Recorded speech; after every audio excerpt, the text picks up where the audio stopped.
Assalamualaikum warahmatullahi wabarakatuh. Saya akan mempresentasikan radiasi elektromagnetik. Perkenalkan, nama saya Asia Heronisa dari kelas 12 IPA 5 absen 5. Radiasi elektromagnetik. Gelombang elektromagnetik atau biasa disingkat GEM adalah gelombang yang merambat tanpa membutuhkan medium. Gelombang elektromagnetik adalah perpaduan gelombang transversal antara medan listrik E dan medan magnet B yang saling tegak lurus. Gelombang elektromagnetik mempunyai sifat-sifat tertentu, yaitu 1. Perubahan medan magnet dan medan listrik terjadi pada saat bersamaan. 2. Arah medan magnet dan medan listrik saling tegak lurus. 3. Merupakan gelombang transversal. 4.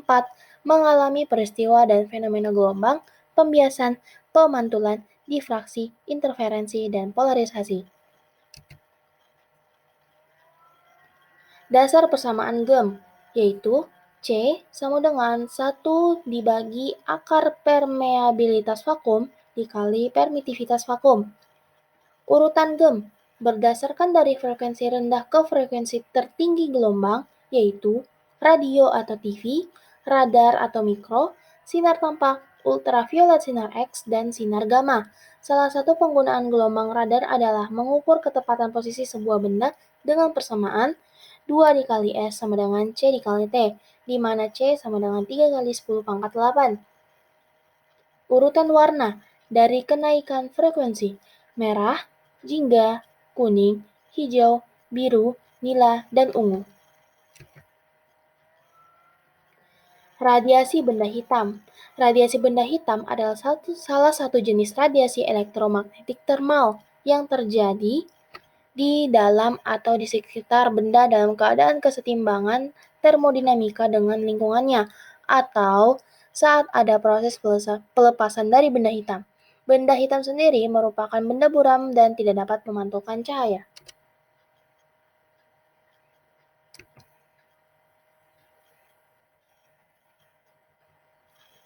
Berikut adalah beberapa percobaan terkait dengan radiasi benda hitam. Inti dari yang pertama ada percobaan Stephen Boltzmann. Inti dari percobaan ini adalah bahwa semakin tinggi suhu benda, makin besar energi kalor yang dipancarkan. Persamaan yang dihasilkan P sama dengan Q per T sama dengan emisivitas benda dikali tetapan Stephen Boltzmann dikali luas permukaan dikali suhu pangkat 4. Yang kedua, ada hukum pergeseran Wien.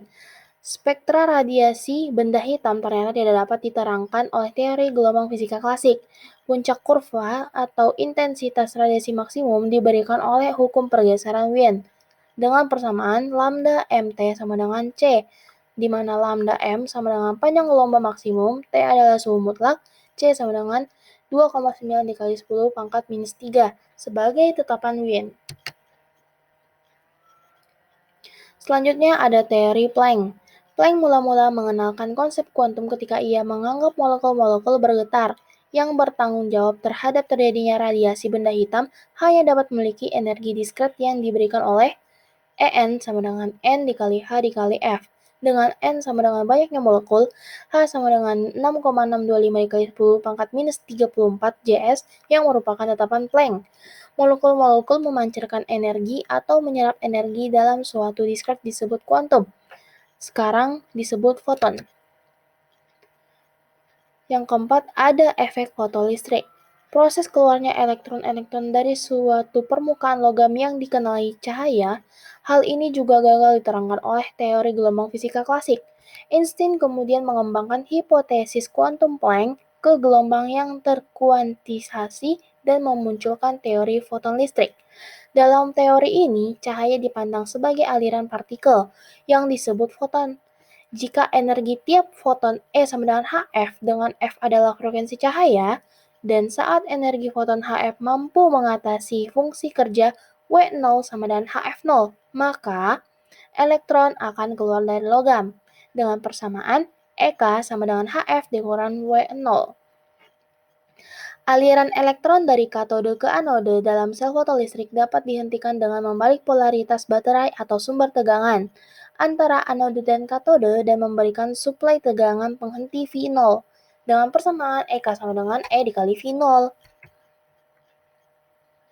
Selanjutnya ada momentum foton dan efek Compton. Foton tidak memiliki massa dan kecepatannya sama dengan kecepatan cahaya. Suatu foton yang memiliki panjang gelombang lambda akan memiliki momentum P sama dengan H per lambda berkas datang sinar X yang menumbuk elektron-elektron diam dalam sudut suatu sasaran akan dihamburkan pada berbagai sudut.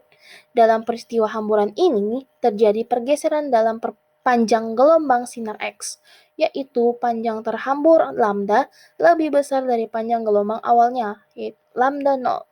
Fenomena ini dikenal sebagai efek hamburan Compton, di mana pergeseran panjang gelombang delta lambda dapat dinyatakan dengan delta lambda sama dengan sama dengan lambda dikurang lambda 0 sama dengan H dibagi M0 dikali C dikali 1 min cos theta.